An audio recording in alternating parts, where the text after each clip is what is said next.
So I work for AB Agri. AB Agri is a commercial livestock nutrition organization, and we work right the way from bulk feeds, which we supply, particularly in the United Kingdom and in China, right the way through to very specialized feed additives, things like phytase enzyme for breaking down phosphates to make the phosphates bioavailable to animals. So it's a very diverse business, and it's broken down into a number of smaller, localized businesses. And my role, go out and look for technology that is relevant to the AB Agri business. And this can be across a whole host of different things. It could be looking for enzymes, it could be looking for ways to manipulate the microbiome. Particularly at the moment, I'm looking at ways to mitigate against greenhouse gases on commercial livestock farms.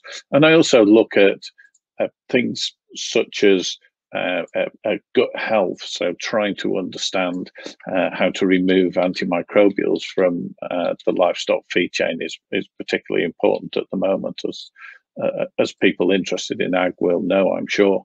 And so my role is covers a lot of different areas within the AB Agri business, and I tend to work more as a specialist scientist, and we'll talk a little bit more later about my background, but my background is more as a kind of a frontline core research, academic research scientist.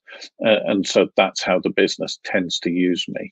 And then once I've identified technology, and once the business has seen that there's a potential market for that technology and that there will be benefits for farmers, then I work with the commercial teams and with other scientists within the business to try and put those, bring those ideas and bring that technology into things that are actual products that can be used on farms by farmers for the benefit of their farming businesses.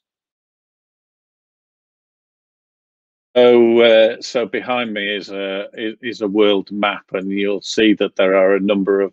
I'll just tilt the camera up, so you'll see that there's pins all over that map.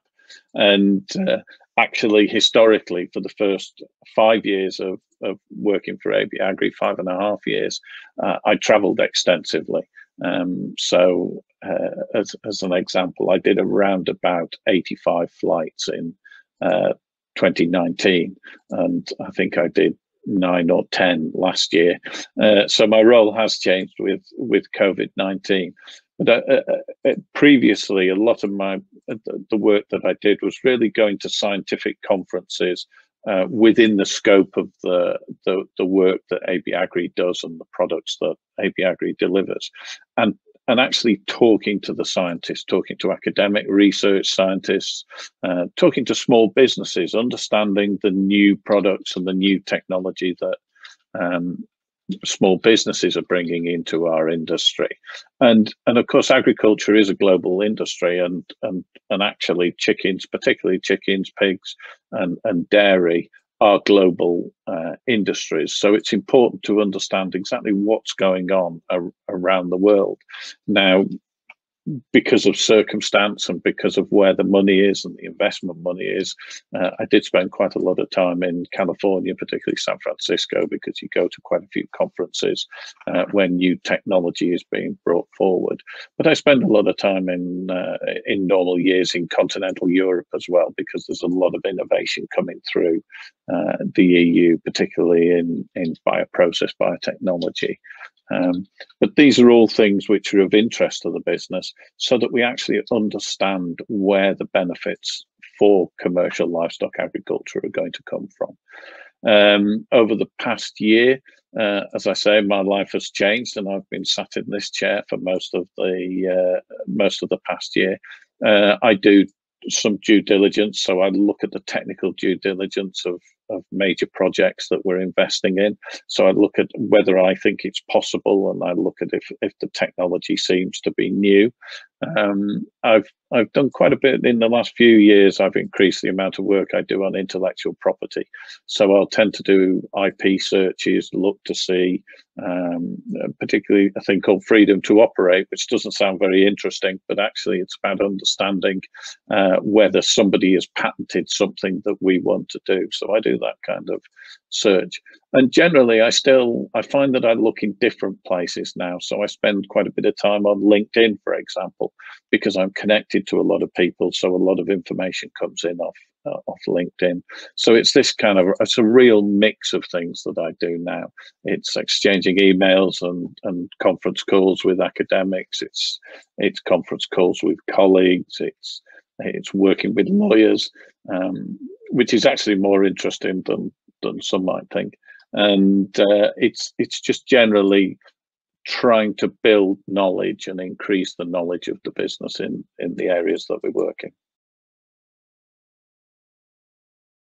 Yeah, so my journey is probably unique. I would be quite surprised if anyone had followed a similar path. I actually left school with no A levels. I worked as an agricultural contractor, a labourer, and agricultural contractor for about 5 years, and then I kind of enjoyed a lot of sides of agriculture and went into sales of agrochemicals to farmers. So that I think at that stage I began to become more interested in science as a thing. From there, the business I was working for went bankrupt, so I ended up being a medical sales representative. And again, I was actually more interested in the science behind the products that I was involved with than probably I was with trying to sell them. Which, but I stayed with that for about 5 years, and eventually, after 5 years, aged around 32, I decided I wanted to go to university and I wanted to study science. And I studied bioscience. I studied genetics and molecular biology in quite early stages of molecular biology, to be honest. And from there, I did a sponsored PhD with what was then Zeneca Agrochemicals, but is now Syngenta. And I did that for 3 years, and then I did a number of postdocs. I did 3 postdocs. I actually had another change in that I went into neuroscience research and ended up in around about 2006 as a neuroscience lecturer at Leeds University. But I didn't really enjoy a research academic is about basically trying to get funding and constantly trying to get funding, and I didn't really enjoy that personally. So from there, I was part of the management team of a commercial laboratory. I left academia and I became manager of a commercial laboratory on Teesside.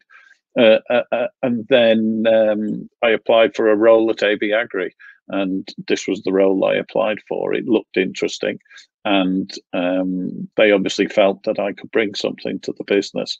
And actually, what I found is the role I've described a little earlier in the interview is, as you'll probably be able to realise, very diverse and requires very much a diverse scientific knowledge.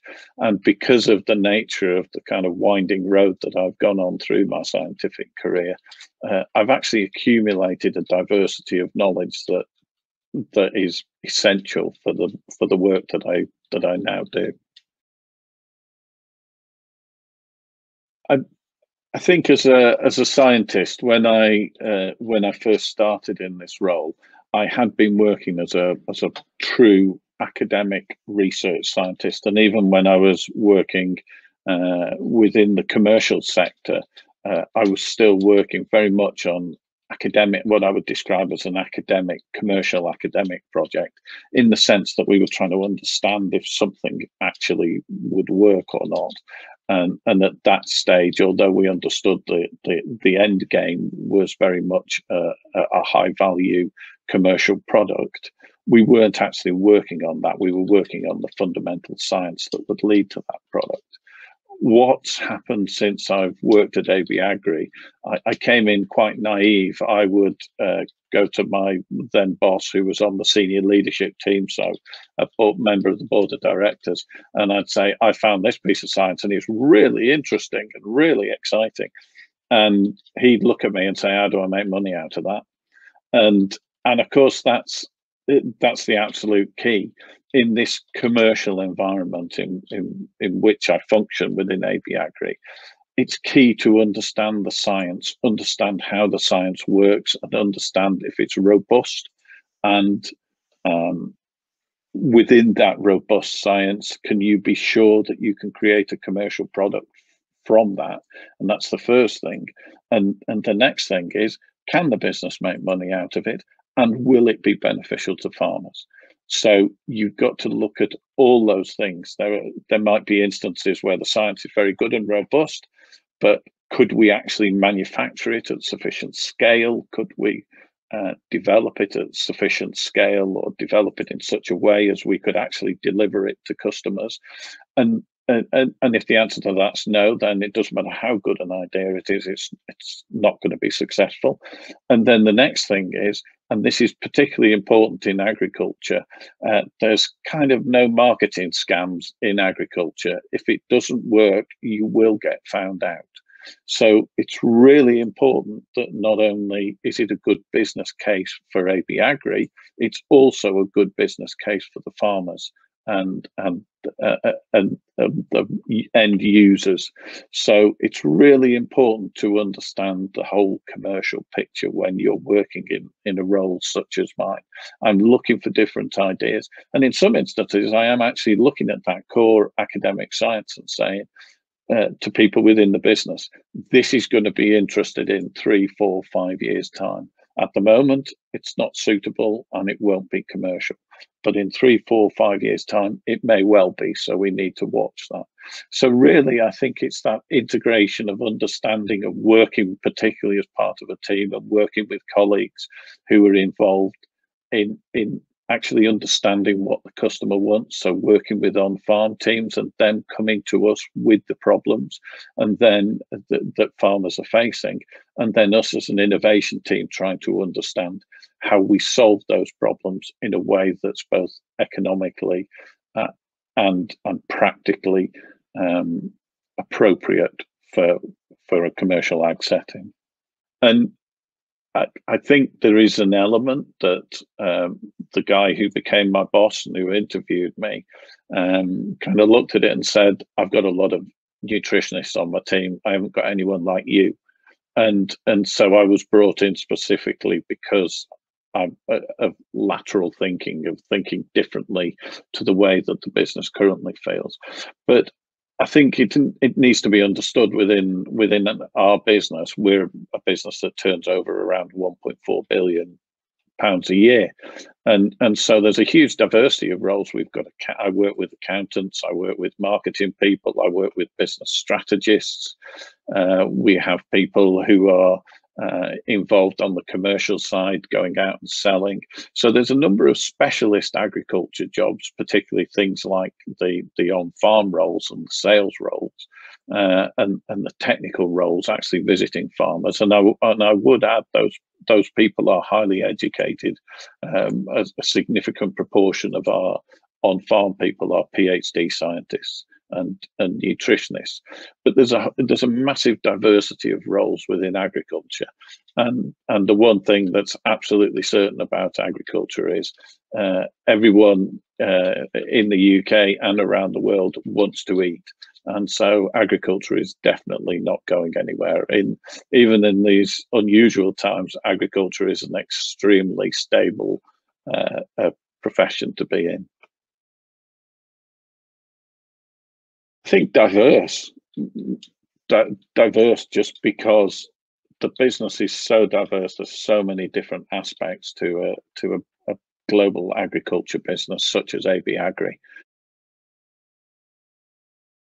You know, we would say to people, if you're interested in agriculture, come and talk to us. You know, contact maybe the HR department and talk to the business and see what it might be like. We have some very good graduate programs. where graduates come into the business and then move around different business units and get to experience different aspects of the business. And also, obviously, for experienced people within the industry, there's also a lot of opportunities. And if you join a business like AB Agri, there's also the benefit that quite a few people move around the Associated British Foods business. So I don't know if people are aware of this, but British Sugar is part of the same business. A number of food products, such as Patak's curries, Ryvita, Jordan cereals, are all part of the same business. So sometimes joining a large corporate like AB Agri can open up opportunities right the way across a number of different businesses.